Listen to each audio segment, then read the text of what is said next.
Secretary General, thank you for your time. It's a pleasure. This forum is dominated by the Russian-Chinese participation, joint one. Who are Russia and China for you? Are they allies? Are they friends? Are they partners? Are they neighbors?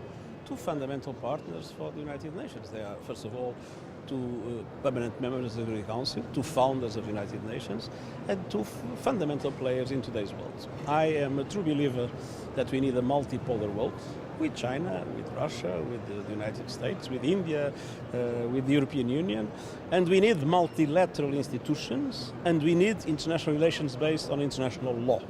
And I believe that China and Russia can play a very important role in progressively contributing for this multipolar world to become a reality. For the moment, we still have a chaotic world. For the moment, international relations are not always based on international law. For the moment, governance mechanisms, multilateral governance mechanisms are weak. And so I count on China and Russia to play an important role in shaping a new multipolar world with multilateral institutions and the rule of law. As far as the chaos is concerned, even among the closest partners historically, we see problems today. Brexit in the European Union, United States conflict with Mexico, which is not exactly a partner, but it's a long-standing partner also, the North American Free Trade Association. And so many other things. I'm not even mentioning the Chinese-American controversy. What's to be done for this world to become a clearer one? First of all, there is a basic problem of trust. We had a globalization in which a lot has benefited humankind. The world health has increased. We live more time. Less children die at birth. The middle class has increased almost everywhere. But this has simultaneously increased inequalities tremendously. A handful of men, they are men, not women, a handful of men owns as much as half of humankind, the poorest half of humankind.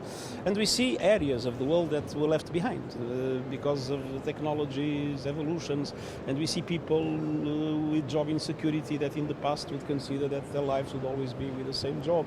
And see, this break of trust has created more and more openness for forms of nationalism, of populism, sometimes xenophobia, and we see them translated in international relations in ways that are disruptive of what we want. And what we want is, as I said, a multilateral world with international law prevailing, and recognizing that unilateralism is not a solution for challenges that are today global challenges, be it climate change, be it the impact of new technologies, be it the problems related to biodiversity or the problems related to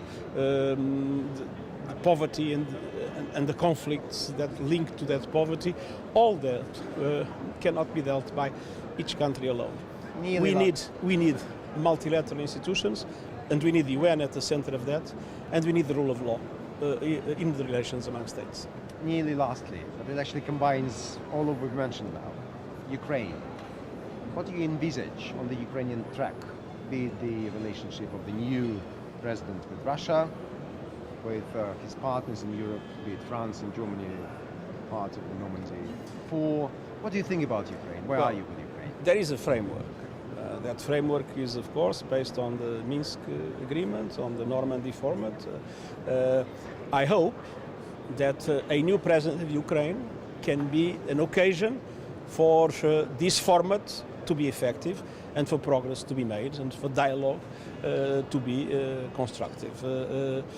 This would be, if things can move in that direction, I think it would be an important contribution to the stability of Europe as, in general and of the world. The international community is tired of this whole Ukrainian helter-skelter.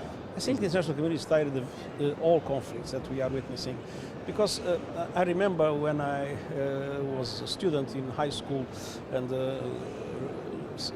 reading books of history, there were battles and wars, and there was always a winner and a loser. Now, in every war we have in the world, we all lose. There are no clear winners. Wars go on and on and on. Sometimes they are frozen, sometimes they are real. But in the end, nobody wins. And that is why dialogue is so important. Thank you so much indeed. Obrigado. De nada.